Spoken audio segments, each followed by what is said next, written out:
Friends and relatives, do not try to sort out acknowledging you've traveled to the other side of the shore. Do not dissolve. See your unborn children in their eyes. 3, and then 2 and 1, and then 1 and 1 and 1, and then dissolve. Watch them drive up, see their guns, see unborn children, see them dissolve. Poison green sky dissolve. It's a negative sky. It's all wrong. It's the pits. I cut off all reactions in my mind. I write it off in my mind. Cruising cops. It's a hard life. I won't dissolve here. Dissolve into her, if at all. Story. I go with the guys to the falls. I go with my friend, Little B. We fix our eyebrows, but we don't exercise. We lie around and compare. We drink and smoke and read a little. We always eat fuller out. We have a refrigerator, but no conditioner. We eat milk. We share a room, but we use the beauty parlor. We work a lot. It's a hard life. I like it. I think I've always lived here. I watch them come and go, and there's always the other girls don't speak much, and Mr. Leon, the boss, says I'm looking good and all my glitter. We go with the guys and let ourselves be photographed in front of the falls when the lights are on. We've crossed over. We're in Canada now. And when it's white, it's scary. And when it's blue, it's hidden. And when it's pink, I'm silly. And when it's white again, it's time to go. I have a little picture of myself in front of a black cloud. People, the invisible world with spirits. People, the invisible world with spirits. I can see the sky this morning, freshness and change. Let it sleep and then let it awake is what I say. For if it could be seen, if it could be heard, if it could be felt, I could generate. I could generate and then I could rest and you wouldn't be idle anymore and I'd have done my best, but these are coincidences. These are the stories of the red races. They lived, they generated, and this was a story about the food. There were 3 sisters, the spirit of corn, the spirit of beans, and the spirit of squashes. They had the forms of beautiful females and were very fond of each other and delighted to dwell together. And their apparel was made of the leaves of their plants, and in the growing season they visited the fields because they are happy there. This triad was De O Hako, which means our life, our supporters, and they were never spoken of separately except by description, as they had no individual names. Virescent water, virescent sky, and if you're on the edge, you won't have to plunge in. Things are separate. Do something about it. Name it one name.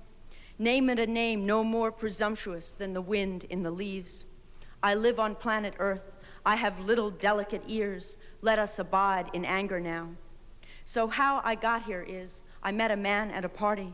So how I got here is, I got a letter. I got a letter requesting to be here. I could work, I could get money, I could bring my friends. I have a grand shrine in fire. It's who I am. I can go almost anywhere, traveled to the other side of the shore, not acknowledged. The princess marries the old man, and there's no choice, bent on self-destruction, but it's a success story. A young maiden residing at Ga-Ugwa, a village above Niagara Falls at the mouth of the Cayuga Creek, had been contracted to an old man of ugly manners and disagreeable person. As the marriage was hateful to her by the customs of the nation, there was no escape. She resolved upon self-destruction. Launching a bark canoe into the Niagara, she seated herself within it, and composing her mind for the frightful descent, directed it down the current. The rapid waters soon swept them over the falls, and the canoe was seen to fall into the abyss below, and the maiden had disappeared. Before she reached the waters underneath, she was caught in a blanket by Hino, the Thunderer, and his 2 assistants, and carried without injury to the home of the Thunderer behind the falls. Her beauty attracted one of the dependents of Hino, who willingly joined them in marriage. For several years before this event, the people at Ga-Ugwa had been troubled with an annual pestilence, and the source of the scourge had baffled all conjecture. Hino revealed to her the cause and the remedy. He told her that a monstrous serpent dwelt under the village and made his annual repast upon the bodies of the dead which were buried by its side. That to ensure a bountiful feast, he went forth once a year and poisoned the waters of the Niagara and also of the Cayuga Creek, whereby the pestilence was created. He also gave her careful instructions touching the education of the child of which she was to become the mother. With these directions, she departed on her mission. After the people had removed as directed, the great serpent, disappointed of his food, put his head above the ground to discover the reason, and found the village was deserted. Having scented their trail and discovered its course, he went forth into the lake and up the Buffalo Creek in open search of his prey, wherein in this narrow channel Hino discharged upon the monster a terrific thunderbolt which inflicted a mortal wound. One view out the window is not enough. One wound is healing. The gap comes to you not flashing, it comes to you ordinary mind, panic.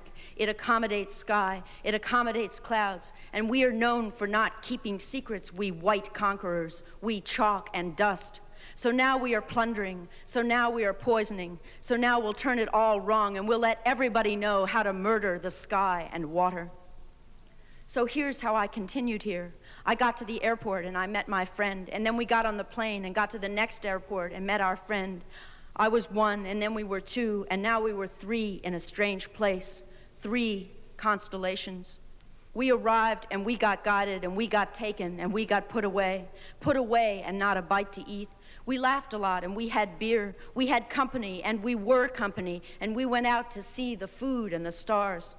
We walked to 2 lights we thought were food. We came back. We took off all our clothes and lay in bed, not breathing. A tiny cell like India, a tiny cell South America, a tiny cell in St. John's, Canada, a tiny cell for little boys, bunks and a table and a closet and no air. And I saw them in my head, and there they were standing there, the ghost tanks, the monolithic ghost tanks, the obsolete ghost tanks, and I smelled the killer petrochemicals, and I wasn't assured. I got sick and I dissolved, and I had a blissful dream in which I arrived at a place where you could live without breathing, and that was the death body state, and then I awoke. Let me read my work to myself. Let me explain myself. Let me show myself. It's all in the way you dream. And we'll go with the guys to the other side. And we'll go with the guys to the other side of the falls. Speak. Okay, speaking. Okay, I'm speaking. And if I'm speaking to you. The rising cities of the North, the first lights of the Industrial Revolution, the rising cities of the North, not a way to go. And there are 4 corners and 4 disasters and 4 death body states. To the east, a state of callousness embodying openness. To the west, open secrets. To the south, curry favor. To the north, harpoons, let me go, and so on. Not a way to dream unconscious, I dreamt vertical currents. Conclusions reached by reflective mind under inspiration of nature. For example, the colors are all wrong. No birds. For example, it's a possibility.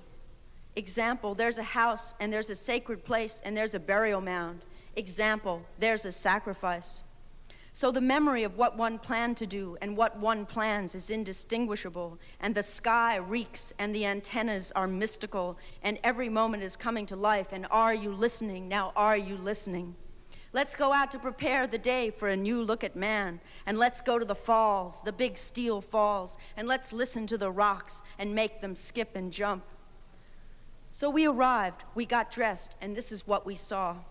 Speed, debutantes, the original site, and a person making a house and a sacred ritual ground, a person making a miniature house and a miniature sacred ritual ground, and he's one tribe. A person making pools to collect the constellations, and she's another, and glass refracting, and a destroyed house hit by thunder. These are clues, and if you walk, you'll rest, you'll stop and see. So we are living and moving and collecting and walking and disturbing. We're in room 14, Buena Vista Motel, 1 window. Collect the information and make it work. Phone calls to the petrochemicals, a list of romances, suicides, and honeymoons, a list of disturbances, power plants, get a telescope, converting sand to glass, etc., a list of friends and relatives, Tuscarora, the Rickards, etc., a list of ammunitions, what's in the black plastic bags of the Border Patrol, get their licenses, etc., get the circuits from Max, sine waves. Charlie has been here all summer. I want to stay in the forever situation, continuity and change. Courier Express, Saturday, August 31st, Niagara Falls, Ontario.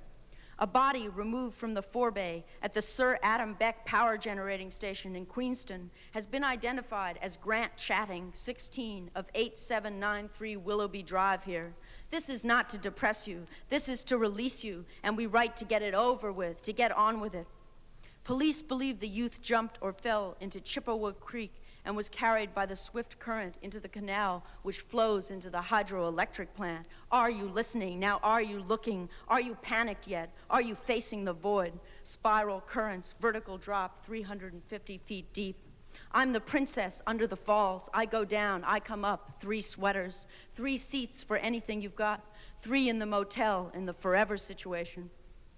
So we moved, we spent all our money, we paid our way and made lists. We wrote in notebooks, and unconscious we dreamt resplendent things, silver water cascading down to a silent place, mist maiden, a tree hung around my neck, chalky books, the poet howling in the dark, etc., the dream about the little white shirt, Saxby once National Police Force, Canadian helicopter on its constant round, vertiginous, virescent, a far cry, Hennepin, Gillette, the purple and white rope in the Afghani store, opulence, a funny honeymoon, Hope Wellian, Stella Niagara, moving o'er the wistful sky.